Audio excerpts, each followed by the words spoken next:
A pleasant afternoon, everyone. Gab speaking, and this is Group 1. Today, our first chapter we will discuss is on how the process selection and facility layout works in operations management, especially in feasibility study implementation. So, what we will talk about. This headline shows credentials to all members who benefited from this group works. It helps to guide us to know some topic that we will discuss for now. Now, I will introduce to you my team, namely Abalia, Celestial, Chicago, Hisanan, Islang, Salingay, and Tara. Good day, everyone. I'm Kyla May Aisalingay, your reporter for the process selection. So let's talk about process selection. By definition, process selection refers to the ways organizations choose to produce or provide their goods and services. So it involves choice of technology, type of processing, and so on. So these choices have important implications for capacity planning, layout of facilities, equipment choices, and the design of work system. So dito, ang process selection ay tungkol sa pag-identify and pag-organize ng sequence of operation sa isang business. Hindi pwedeng paikot-ikot yung process dahil kailangan efficient siya. Ibig sabihin, mabilis mo siyang magagawa at mas mura. So halimbawa, may-ari ka ng bakery. Hindi pwedeng ang proseso ng pagluluto mo ng mga tinapay ay kung ano lang yung gusto mong lutuin. Kailangan may tamang proseso kung alin yung mauuna, alin yung susunod. Kasi without a proper sequence, the taste and the quality of the bread could be compromised. So, ganun din siya sa ibang mga product and services. This process selection, we have two important keywords to take note. The variety and volume. Usually, dito lang sa dalawang to, umiikot yung different processes na mayroon tayo. At itatackle natin yan ng mas maayos sa susunod na slide. Ano nga bang proseso ang dapat nating piliin? Sabi nga natin, process choice is always demand-driven. Kung ano yung kailangan. Siyempre, nakabase tayo doon sa kung ano yung kailangan ng mga customer sa business. So, tatanungin mo ngayon yung sarili mo, yung team, or kung sino mang kasama mo sa business, kung gaano ba karami yung variety ng product or services na kailangan yung i-handle sa system. Ilang products ba ang kailangang i-prepare? Magkakaiba ba yung mga products na yun? So, sa bakery na example natin kanina, ilang tinapay, ano o ilang klase ba ang gagawin natin? So, syempre, yung choice of process will depend kung gaano karami yung variety. Kung pandesal lang binebenta mo, then walang problema. Madaling process lang ang pipiliin mo. Pero kung nagbebenta ka ng pandesal, ng cake, ng tasty for example sa isang bakery, hindi pa pwedeng isang process lang yun dahil iba't ibang variety yung mga products na binebenta mo. Then second, what degree of flexibility will be needed? Sa equipment na gagamitin mo, papalit-palit ka ba ng equipment o same equipment lang ang gagamitin mo sa buong duration ng business? For example, sa karinderya naman, syempre kapag karinderya magluluto ka, may mga prito, may mga sabaw na niluluto, may mga inihaw na ulam. So, iba't ibang mga equipment ang gagamitin mo. Then, dahil doon, syempre, related pa rin siya sa number 1. Dahil malaki yung variety ng mga products, nakakaapekto rin doon kung anong equipment ang mga gagamitin mo. Kung papalit-palit ba. Halimbawa, ilan yung kalan mo. Kung isa lang yung kalan mo, kailangan mo bang dagdagan based on your capacity planning? And of course, number 3, what is the expected volume of output? Gaano kadami ba yung imina-manufacture o iprino-produce mo? Kung gaano ba kadalas? And so on and so forth. So, bottom line, laging nakadepende sa demand ang pipiliing process sa variety and volume of products or services. Hi, hi, I'm Gabriel Susay, senior reporter for the 5 basic process types. So let's proceed to the 5 basic process types. The first we will talking about is job shop and batch. 1. Job shop. It is used when a low volume of high variety goods or services will be needed. So while batch, it is used when a moderate volume of goods, services is desired and it can handle a moderate variety in products or services. An example of job shop is yung mga tool and die shop producing one-of-a-kind tools, veterinarian office processing a variety of animals and a variety of injuries and diseases. For batch, bakeries, bread, cakes, or cookies, etc. So the next we will talking about are repetitive and continuous. For these two topics, for repetitive, it is used when a higher volume of more standardized goods or services are needed. An example is production and assembly line, automobiles, pencils, automatic car wash, cafeteria lines, etc. For continuous, it is used when a high volume of non-discrete, highly standardized output is desired. Example are given here is petroleum products, steel, flour, monitoring and supplying electricity to homes and business, the internet. So the question is, bakit hiniwalay ko yung dalawa doon sa first 4 basic process types na meron tayo? For the first 2 basic process that we have is job shop and batch. Dito lumalabas or ito ang focus ng dalawang ito is the first keyword that we have for process selection, which is variety. So both of these process types in job shop and batch, sobrang taas ng variety nila doon sa good and services na ino-offer nila. Ang difference lang nito is for job shop, mataas ang variety niya, pero hindi ganun kadami yung naiproduce natin or di ganun kadami yung mga nagagawang serbisyo natin sa tao. So for example, veterinarian office, masyado siyang maraming kinds of animals para naalagaan o inaalagaan. Masyado marami ang variety of injuries and diseases natin pero low volume lang siya kasi very niche market or very small market lang naman yung mga pet owner ang pumupunta sa mga veterinarians natin. So, very low volume siya pero sobrang high ng variety. Kasi they can offer different kinds of goods and services na related sa mga diseases or related sa mga pag-aalaga ng mga hayop. Sobrang taas ng variety na ino-offer ng veterinarian office pero low volume lang siya kasi hindi naman nila kaya mag-alaga or mag-take care ng 1,000 guests every day. Hindi naman nila kaya mag-produce ng ganong kadaming goods or services in a day. So it's a very low volume kasi very intimate or very intricate. Another example is yung tool and die shop producing one-of-a-kind tools dito. Lumalabas yung different specialty shops na meron tayo. For example, knives. We have here different brands like yung one of the more well-known brands is Stramonting, and that kind of brand they produce different kinds of knives, so high variety tayo. So different kinds of knives used for different kinds cuts or selections pero very low volume lang siya kasi hindi naman niya kaya mag-mass produce ng ganong kadaming sobra. Next thing that we will talking about is batch. If yung job shop natin is high variety pero low volume, batch naman is moderate variety and moderate volume. So one of the examples na nakalagay dito yung mga bakeries. Of course, if you will go to the bakery shop, kahit yung mga nasa kanto-kanto lang natin ng mga bakeries, if you notice parang hindi sila nawawala ng supply na tinapay dun sa kanilang mga paninda. Just basically means that they can produce that kind of volume. So medyo moderate siya. Marami-rami sila na naiproduce ng mga bagay and it also has moderate variety kasi there are different kinds of breads available. Pag pumunta kayo sa mga bakeries, kahit di lang yung mga brands, meron ding cakes, cookies natin. So yung parang pinaka-difference ng dalawa for the job shop, it's low volume of high variety.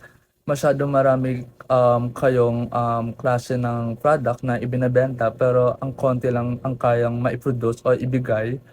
For ano naman, for batch is ito yung saktong-sakto lang sa moderate value, a moderate variety and moderate volume. So this two section or two selection process, ang pinaka main focus talaga na is variety.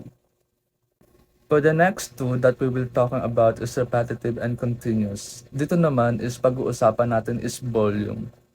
For repetitive, actually, if you would look at both process layouts or process natin na meron tayong repetitive and continuous is almost a little bit the same with what another.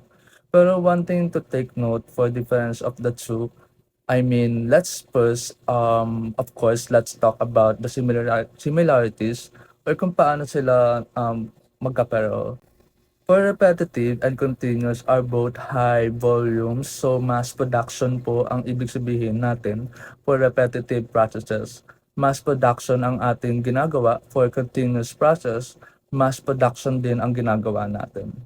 Pero ano ang pinagkaiba nila sa dalawa? Kung mapapansin nyo, or as we go along the discussion, you would notice that for the continuous process layout, usually ang mga product na nandun is yung mga necessities, yung mga kailangan lang natin like food, utilities, water, gas, petroleum, steel, of course wood products, mga ganun. Dito sa continuous, ito yung mga necessities, yung mga kailangan lang talaga natin. Yung mga bagay na hindi natin kayang mabuhay pag wala tong mga to, pero it is necessity for daily lifestyle. For repetitive naman, dito yung mga mass production natin pero hindi ganun ka-necessary yung products natin or kumbaga it satisfy its needs and wants pero compared with continuous kasi since continuous siya dapat tuloy-tuloy yung production, hindi dapat nauubusan. For repetitive naman, it's almost like mass production of different kinds of products or services pero it's still relevant for you para kayo ay mabuhay. And then lastly, we have the project process layout. So dito, of course, it's non-routine, non-repetitive activity. Basically, from the word itself, it is project process. So every project lang siya nabubuhay or every project lang siya nagkakaroon ng process. So I hope everything is clear with that. Good afternoon, everyone. I am Rhea Jane D. Aballe, and in this topic, we will learn on how are we going to differentiate the job shop, batch, repetitive or assembly, and the continuous. I'll discuss each characteristic and the following example to further understand. So first, let's discuss job shop. A job shops produce custom or made-to-order products in small quantities. Each product may have unique specifications, requiring flexible production processes. One example is a machine shop that creates custom metal parts based on specific customer orders. Each order may require different materials, machining techniques, and dimensions. The next one is batch. A batch manufacturing involves producing a set of quantity of identical products before switching to another set of products. The production process is repeated for each batch, allowing for some economies of scale. One example is a bakery that bakes a batch of 100 loaves of bread at a time. Once the batch is complete, the bakery may switch to baking a different type of bread or pastry in the next batch. For the third one, we have the repetitive or assembly. It is a manufacturing that involves producing large quantities or standardized products on assembly lines. The production process is highly automated and organized to achieve efficiency and consistency.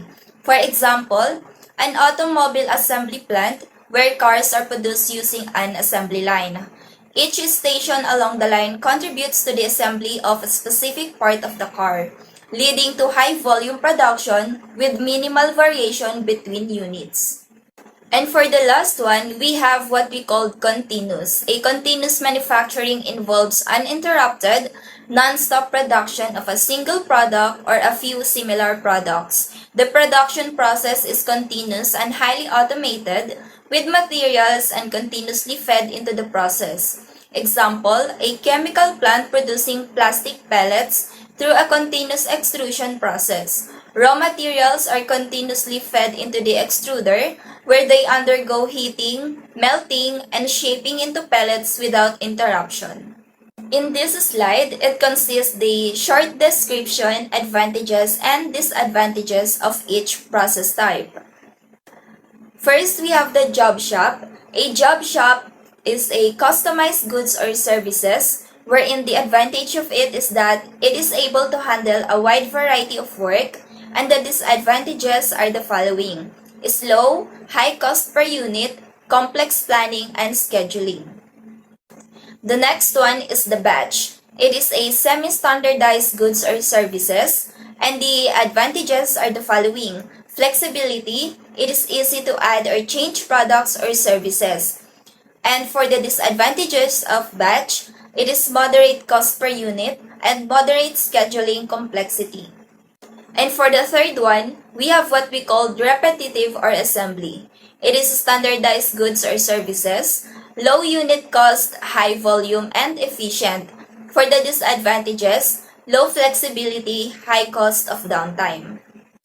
And for the last one, we have the continuous, a highly standardized goods or services, very efficient, very high volume, and the following are the disadvantages: very rigid, lack of variety, costly to change, very high cost of downtime. In summary, job shop manufacturing is characterized by custom products and high flexibility. Batch manufacturing involves producing sets of identical products with intermittent equipment setups. Repetitive or assembly manufacturing uses assembly lines for standardized products, and continuous manufacturing operates without interruption to produce large quantities of standardized products. Each type of manufacturing process has its own advantages and challenges, and businesses may choose the most suitable approach based on factors such as product variability, production volume, and cost efficiency. Let's proceed with the facility layout discussion.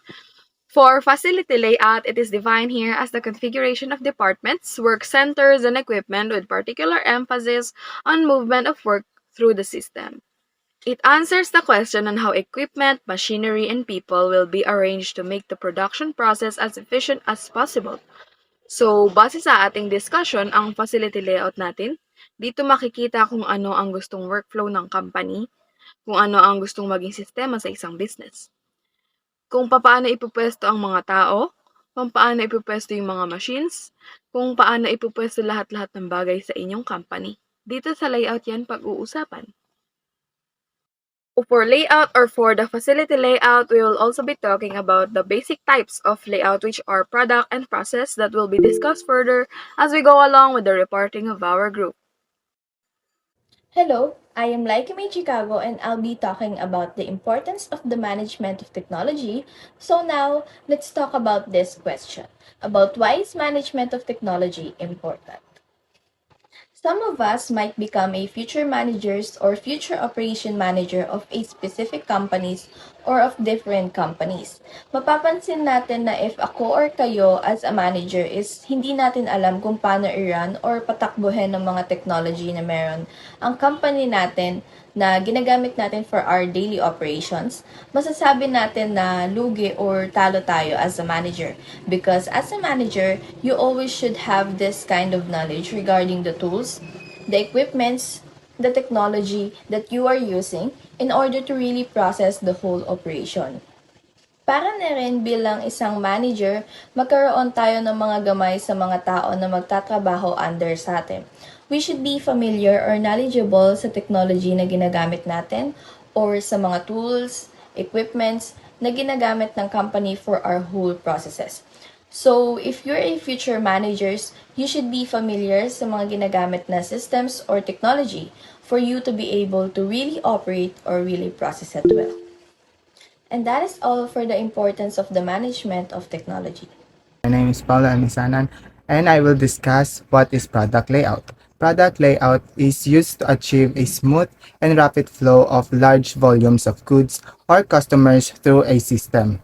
This is made possible by highly standardized goods of service that allow highly standardized repetitive processing. Karaniwang gumagamit dito yung mga repetitive and continuous process dahil sila yung may sinusunod na singular flow of process. So there are two types or two shape of product layout. The first one is assembly line. Standardized layout arranged according to a fixed sequence of assembly task. Para siyang sa cafeteria or catering, every part of the table may designated na food. So as you move along, nagkakaroon ng food yung plate mo hanggang sa makarating ka sa dulo na kung ano yung pinaka-final product is yung kung ano man yung mga napili mong kainin. Another shape is the U-shaped layout. It is more compact layout and often requires a approximate half of the length of the straight line production. Ang pinagkaiba nito sa una is yung shape, obviously. Imbes na straight line, naka U-shape siya. Maraming mga possible reason why some use assembly layout and some use the U-shaped layout. It may be the size of the workplace or how long the process or kung gaano karami yung machines na ginagamit or involved sa production.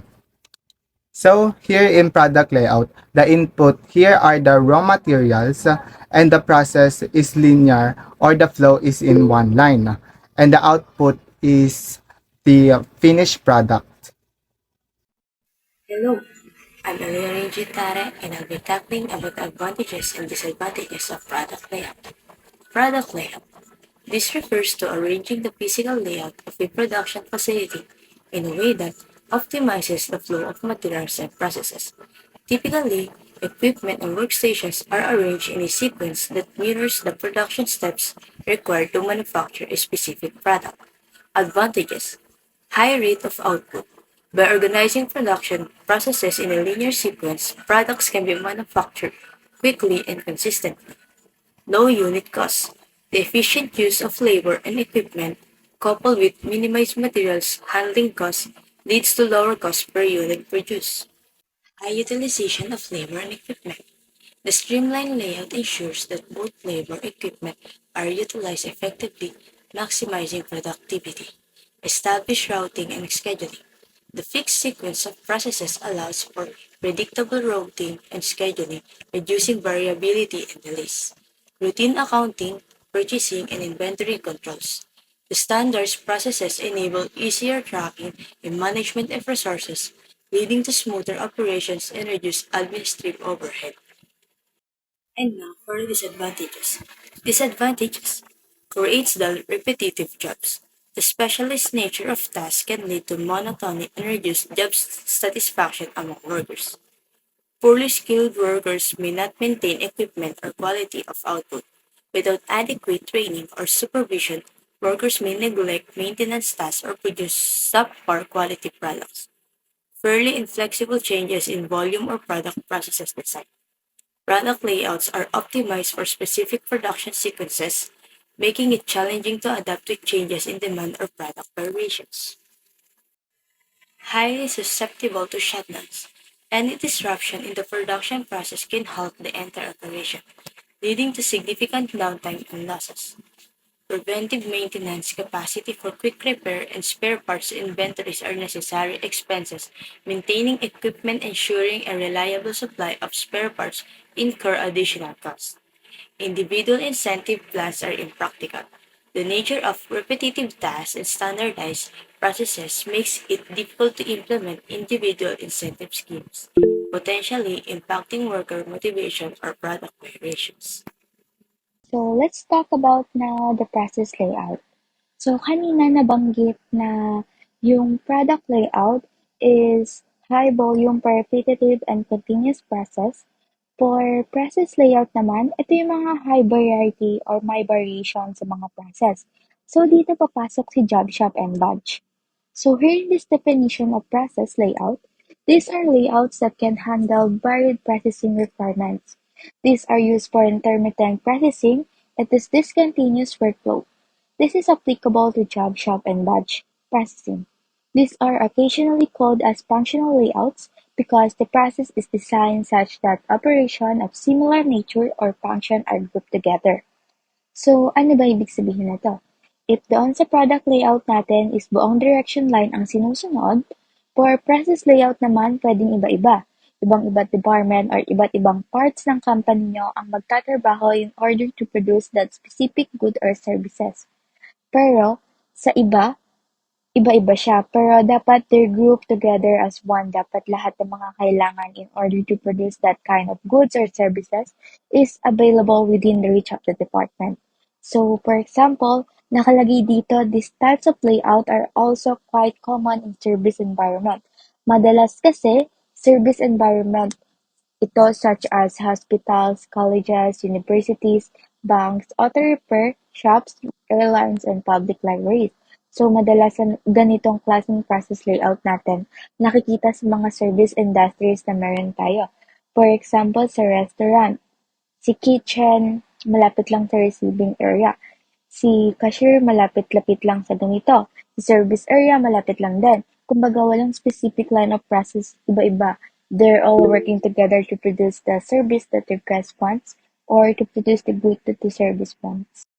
It's me again, Alia Gitara, and I'll be talking about the advantages and disadvantages of process layout. Process layout. Process layout involves organizing production, equipment, and resources based on the similarity of functions or processes, rather than the sequence of production. It allows for flexibility to accommodate a variety of products or services and is particularly suitable for operations with diverse processing requirements. Advantages can handle a variety of processing requirements. The flexibility of the layout allows for the accommodation of diverse production processes and product variations. Not particularly vulnerable to equipment failures. Since the layout is not dependent on specific sequence of processes, equipment failures in one area do not necessarily halt the entire production process. General purpose equipment is often less costly and easier and less costly to maintain. The use of versatile equipment reduces costs associated with specialized machinery and simplifies maintenance procedures. It is possible to use individual incentive systems. The nature of the layout allows for the individual performance to be more easily measured and incentivized, potentially boosting productivity. And now for the disadvantages. In-process inventories can be high. The nature of the layout often leads to the accumulation of work-in-progress inventory between different processing stages. Routing and scheduling pose continual challenges. The flexibility of the layout requires ongoing adjustments to routing and scheduling to optimize efficiency. Equipment utilization rates are low. Since equipment is not specialized for specific tasks, it may not be fully utilized, leading to inefficiencies. Material handling is slow and inefficient. The movement of materials between different processing areas can be time-consuming and costly. Reduced spans of supervision. Managing a layout with multiple processing areas may require more supervisors, increasing management costs. Special attention necessary for each product or customer. Each product or customer may require unique handling or processing methods, increasing complexity and potentially slowing down operations. Accounting, inventory control, and purchasing are more involved. The diverse nature of the layout requires more complex management of accounting, inventory, and purchasing process. Hello again, I am Laikumi Chicago and I'll be talking about the difference of product layout to process layout. But let's first tackle about the product layout. As you can see on the slide, it is a layout that uses standardized processing operation to achieve a smooth, rapid, and high volume flow. This is often used for repetitive processing, repetitive or continuous. High volume of standardized good is produced efficiently by people, equipment, or departments arranged in a series of workstations, a production or assembly line as in manufacturing environments. The resulting arrangement can form a line. So in product layout, we're focusing on the repetitiveness or yung paulit-ulit na processing. So dapat iisang lane lang ang ating trabaho. Dapat iisang lane lang or iisa lang ang assembly line natin para meron tayong mass production. Meaning, tuloy-tuloy siya, walang hahalo na iba pang process. Whereas with process layout naman, these are layouts that can handle varied processing requirements. These are used for intermittent processing, a discontinuous workflow. This is applicable to job shop and batch processing. These are occasionally called as functional layouts because the process is designed such that operation or similar nature or function are grouped together. An example of a process layout in a manufacturing environment is a machine shop, which has separate departments for milling, grinding, drilling, and so on. These are types of layout that are also quite common in service environments such as hospitals, colleges and universities, banks, auto repair shops, airlines, and public libraries. So meaning, dito sa process layout naman, nagkakahalo-halo yung mga processes depende kung ano yung goods or service na ipoproduce natin. Question, bakit nakakahalo yung process na meron in order to produce the specified good or service na gusto ng ating mga customers? And to answer that question, kasi ang process layout is about high variety. Iba-iba ang mga products, iba-iba ang mga services na binibigay ng mga companies. So these different kinds of departments within the company will work together to perform well. So dito sa process layout, hindi siya isang assembly line lang. Na tuloy-tuloy from start to finish, unlike the product layout. Meaning, paiba-iba siya. So, ang pinaka-difference lang naman ng product layout sa process layout is yung process na kung saan ang product layout is more on repetitiveness and the process layout is meron siyang pagkakahalo-halo or paiba-iba. Meaning, hindi siya isang straight line lang but meron siyang iba't ibang departments and they process every time. And also, if you will notice in product layout, the repetitiveness means dapat ang kanyang process is repetitive and continuous. Whereas sa process layout naman, ang mga processes niya is more on job shop and batch processing. So, I hope that is clear with you guys. Thank you so much for listening to our report.